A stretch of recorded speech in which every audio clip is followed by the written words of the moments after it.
Good morning, everybody. We got fast-breaking developments from overnight earlier this morning now on Iran. President Trump is touting great progress. That's a quote now in the push for peace.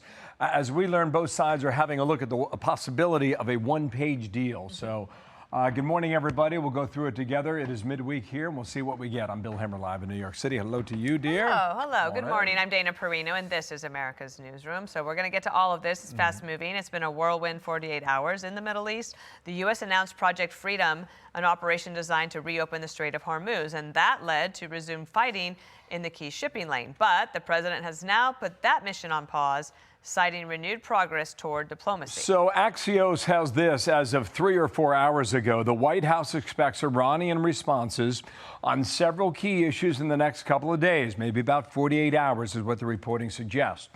The president writing this on Truth Social earlier today. Here we go now, quote, "Assuming Iran agrees to give what has been agreed to, which is perhaps a big assumption, the already legendary epic fury will be at an end, and the highly effective blockade will allow the Hormuz Strait to be open to all, including Iran. If they don't agree, the bombing starts, and it will be, sadly, at a much higher level and intensity than it was before," end quote. Peter Doocy is at the White House, but first let's go to Trey Yings. He is reporting live from Tel Aviv. Hi, Trey.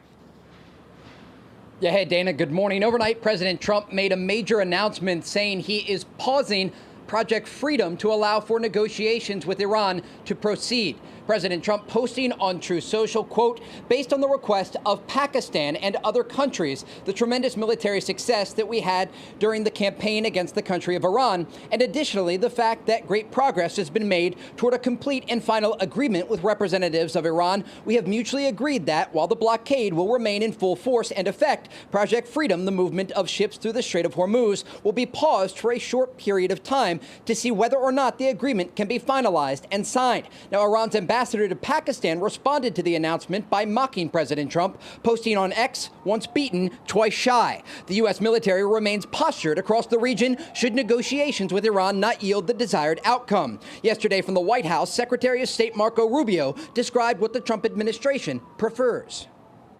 Operation Epic Fury is concluded. We achieved the objectives of that operation. I'm not going to, we're not cheering for an additional situation to occur. We would prefer the path of peace. What the president would prefer is a deal. Reports indicate a one-page memorandum of understanding is close to being reached between the United States and Iran. Axios reports this would include a uranium enrichment moratorium, as well as the eventual opening of the Strait of Hormuz. Other presidents should have done this. 47 years they've been toying with these stupid people. That's not the way we play. No, we do it the old-fashioned way. And they should wave. They're very proud. Maybe you won't see a white flag, but essentially that's already what they are. They should wave the white flag of surrender. You heard the president there. They should wave the white flag of surrender. The region now waits to see if they will. Dana? All right, Trey Yings, thank you so much. Okay, from overseas now to the North Lawn at the White House. We follow the bouncing ball yet again. Peter Doocy, good morning to you. Where's that ball now? Bill, President Trump just told the New York Post by phone that it's too soon to start planning to send negotiators to Pakistan for in-person peace talks. They just are not there yet. However, there are signs that President Trump's decision over the last couple of weeks to stop sending Steve Witkoff and Jared Kushner to Pakistan for in-person talks and start doing everything by phone has been paying off. I'm not always going to be one, but if there's a real diplomatic path and we continue to explore it, Steve and Jared are working on that very hard. If there is one there, it could be one that leads them to reconstruction, to prosperity, and to stability, and to not posing a threat to the world. The alternative is growing isolation, economic collapse, and ultimately total defeat. The main problem White House officials are having with these talks is that if they make a deal with one faction claiming to be in control of Iran, it's possible some other faction rejects it and keeps fighting or keeps trying to develop a nuclear weapon. A separate piece of the puzzle, helping protesters in Iran fight back against heavy-handed regime forces, if necessary, with guns provided by the U.S.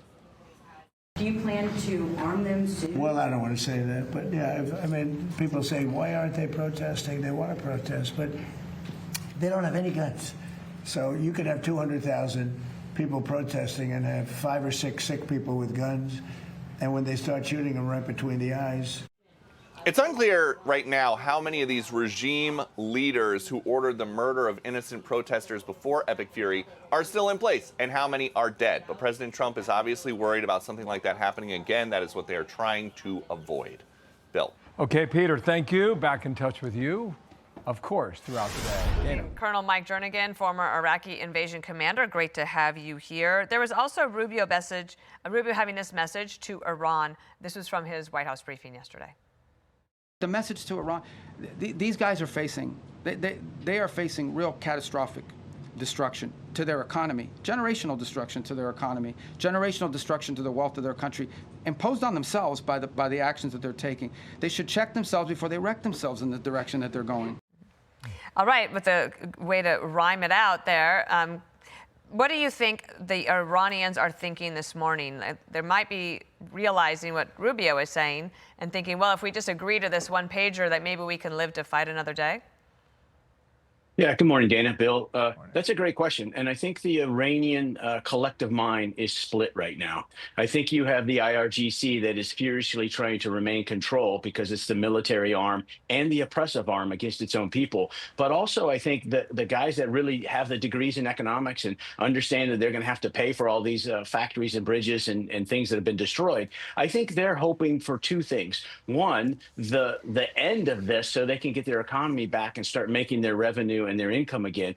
But also, I think at the back of their mind, there's a hope that they remember the graciousness of the United States in defeated enemies before. I give Japan and Germany as examples where we helped literally to rebuild their economy. And both of those countries today are world leaders. There is something happening right now where the Iranian foreign minister is in Beijing, China. And we've heard a little bit about what the Chinese have said so far. But this could be a significant meeting, not just today, but in the next 9 days, I would say. Think about this, sir. If you're able to iron this out, it's a big if right now, as we have cautioned here. The inspectors who go back into Iran must include Americans.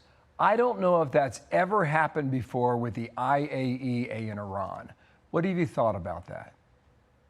I absolutely think that we need Americans and other visible representative bodies, journalists, for one. We need a freedom of access. We need to be able to report what is seen and what is there. There is an Atomic Energy Commission that has been largely neutered for exactly your point, that they hand select certain people that perhaps are available for bribes from certain countries. I think China, to answer your other question, has the People's Republic of China has a unique position right now.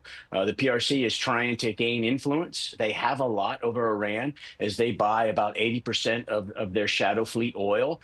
So the PRC has an enormous economic lever on Iran right now. The question is, how does PRC use it? Does it use it for its own benefit, or does it use it for the benefit of the world and helping end this conflict?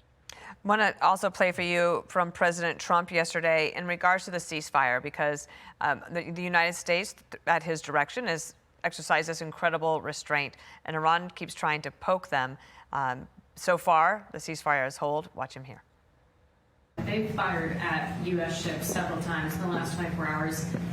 What do they need to do to violate the ceasefire? Well, you'll find out, because I'll let you know. They know what to do, and they know what to do. They know what not to do. They fired them in little boats with pea shooters. The Navy is comprised of, they call them little boats. They're all gone.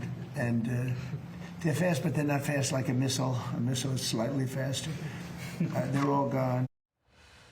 Sometimes when you're starting to try to see peace, the light at the end of the tunnel is when someone might make a miscalculation, especially on the Iranians' parts. Your thoughts as we finalize this segment today?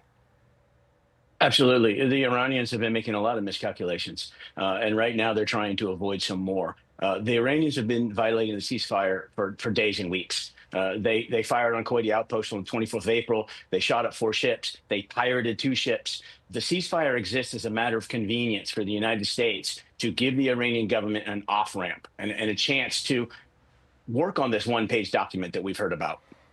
Colonel, thank you for your time. Mike Jernigan, we'll see where it goes today. Yesterday was something. We'll see We'll see if we can match that, okay?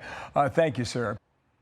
Be sure to like and subscribe for all the Fox News latest on YouTube and catch full shows streaming now on Fox One.